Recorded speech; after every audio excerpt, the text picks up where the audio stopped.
Você já ouviu falar no caso YouTube Files? Um conjunto de documentos vazados que expôs como o YouTube lida com a censura e moderação de conteúdo. Esses arquivos revelam decisões internas, pressões políticas e até instruções secretas sobre o que pode ou não aparecer na plataforma. Mas o que exatamente foi revelado? E por que tanta gente chama isso de o maior escândalo de censura digital da história? Hoje, vamos entender o que são os YouTube Files, quem está por trás do vazamento e o que tudo isso significa para a liberdade de expressão online. Criadores de conteúdo reagiram com indignação. Jornalistas e defensores da liberdade de expressão pediram transparência e auditoria pública das decisões da plataforma. O YouTube respondeu, dizendo que revisa constantemente suas políticas e que muitas remoções são automáticas, feitas por algoritmos. Ainda assim, o caso levantou uma questão crucial: quem vigia os moderadores? A moderação é necessária, mas sem transparência vira censura. Os YouTube Files não apenas expuseram decisões internas, mas também o poder que uma única empresa tem sobre o discurso global. Hoje, milhões de criadores vivem sob o medo de perder canais, renda e voz por uma decisão algorítmica invisível. A discussão vai muito além do YouTube. É sobre o futuro da liberdade digital. Precisamos de transparência real, relatórios públicos e direito de defesa para criadores.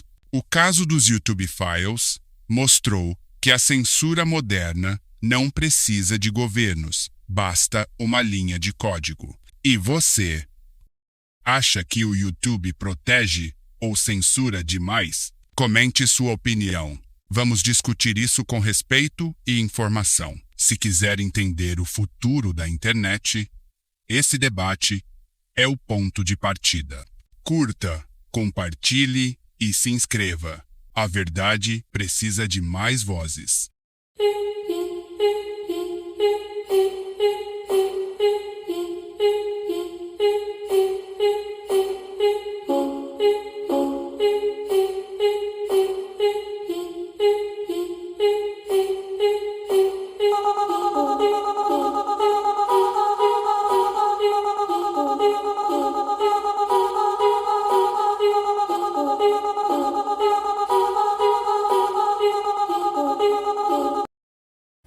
O Google anunciou que restabelecerá contas do YouTube que foram removidas por violações repetidas das regras de conteúdo. A medida ocorre após um crescente escrutínio sobre por que o governo Biden pressionou as plataformas de tecnologia a censurar. O advogado-chefe da Alphabet, Daniel Donovan, enviou uma carta ao Comitê Judiciário da Câmara descrevendo a mudança. Ele também criticou a pressão política exercida sobre o Google nos últimos anos, chamando-a de inaceitável e errado. Entre aqueles que devem ser restaurados estão várias vozes conservadoras de alto perfil cujas contas foram removidas em anos anteriores. Enfatizou que valoriza pontos de vista diversos e quer garantir que as plataformas permaneçam inclusivas no discurso cívico. O Google diz que está avaliando contas e permitirá que algumas voltem a aderir à estrutura revisada.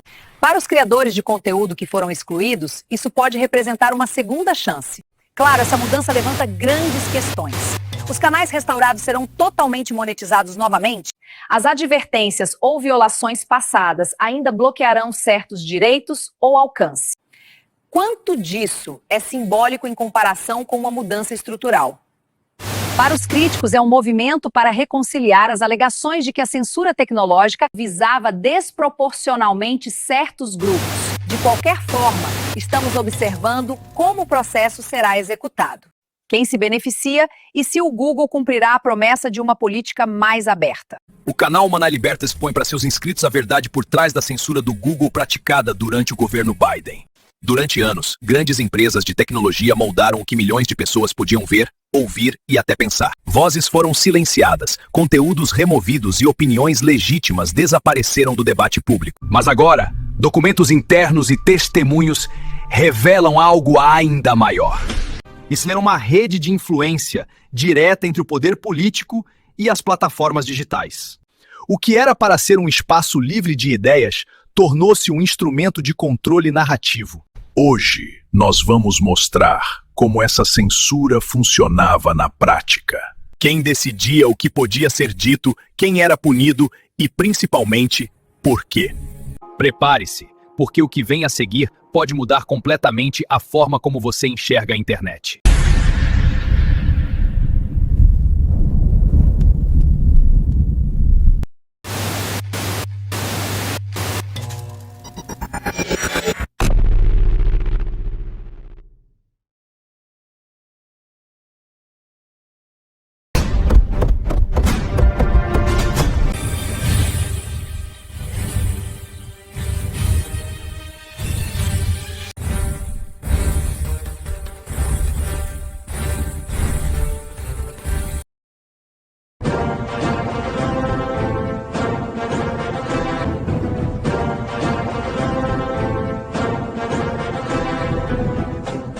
Em 2018, Alex Jones, um dos comunicadores mais polêmicos da internet, foi banido de praticamente todas as grandes plataformas digitais, incluindo YouTube, Facebook, Twitter e Spotify.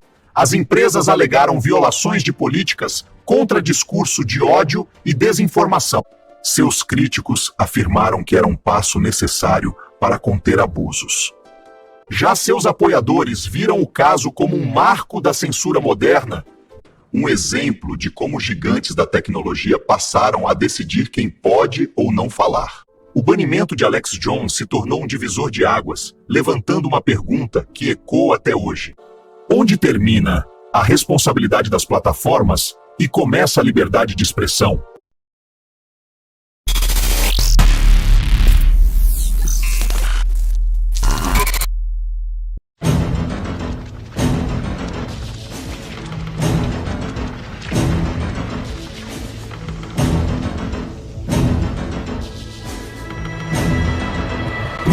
Este é o coração de 1776.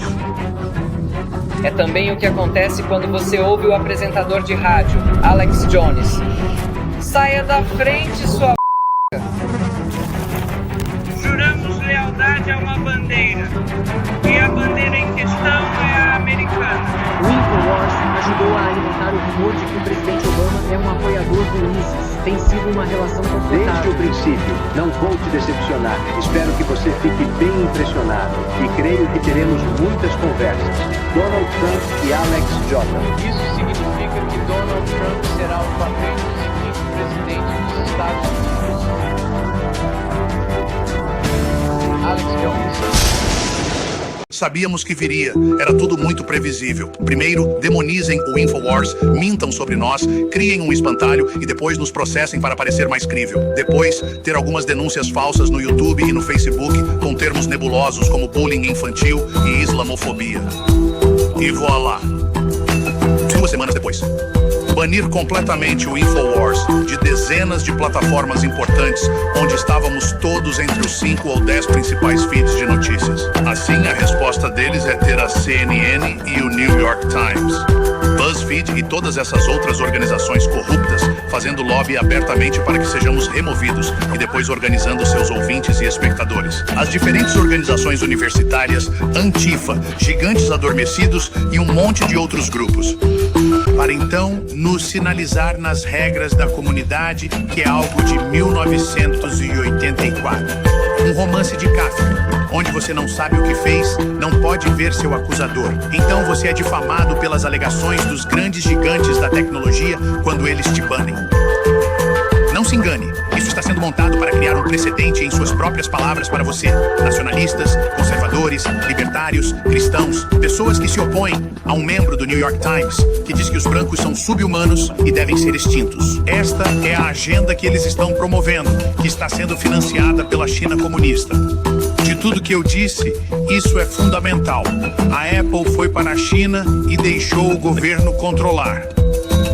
E isso é o iTunes. O Google está criando um motor de busca de censura para eles. E informantes dizem que vão usá-lo na América. Na verdade, eles estão testando o sistema de censura para a China, sobre conservadores americanos, nacionalistas e apoiadores de Trump. O problema maior é que eles não gostam de guerras de informação que expõem o fato em grande detalhe. Que a China é comunista, tem nossa dívida, controla Hollywood e faz propaganda em larga escala dentro do país. E está colaborando com o Partido Democrata e com a UE e outros para tentar bloquear a agenda de Trump. Eles até falam sobre isso em Davos. Portanto, isso é uma guerra do século XXI. Acontece agora e tem como objetivo silenciar os americanos e outros movimentos populistas no mundo que buscam se libertar desse totalitarismo corporativo.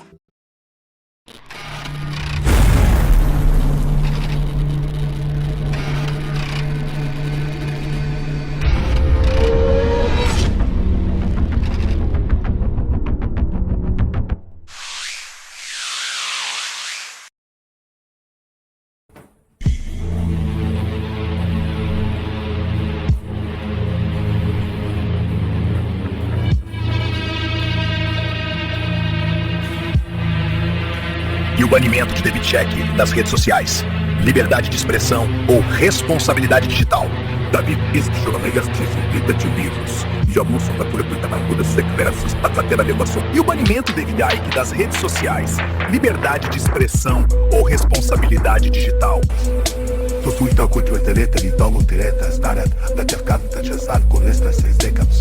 Ex-jornalista britânico e autor de dezenas de livros, tornou-se uma figura polêmica ao longo das últimas décadas por divulgar o controle global por elites secretas e que o mundo é governado por seres reptilianos.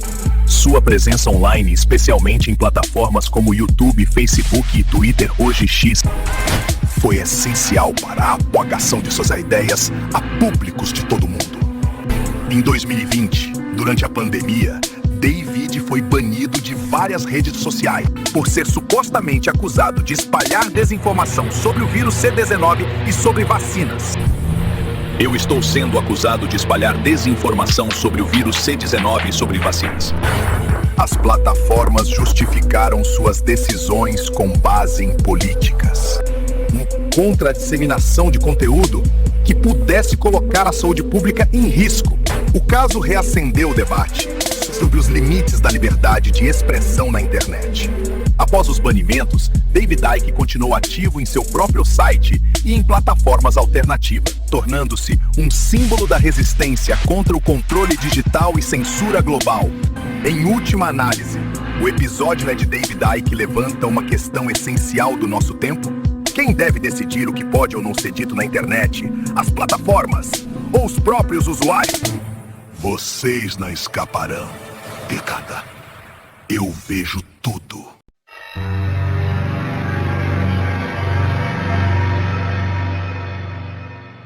Se você pegar um exemplo com o Google e o YouTube, muitas dessas empresas são construídas para virar monopólio. E então você consegue atingir um ponto onde tem este monopólio que começa a ganhar muito dinheiro.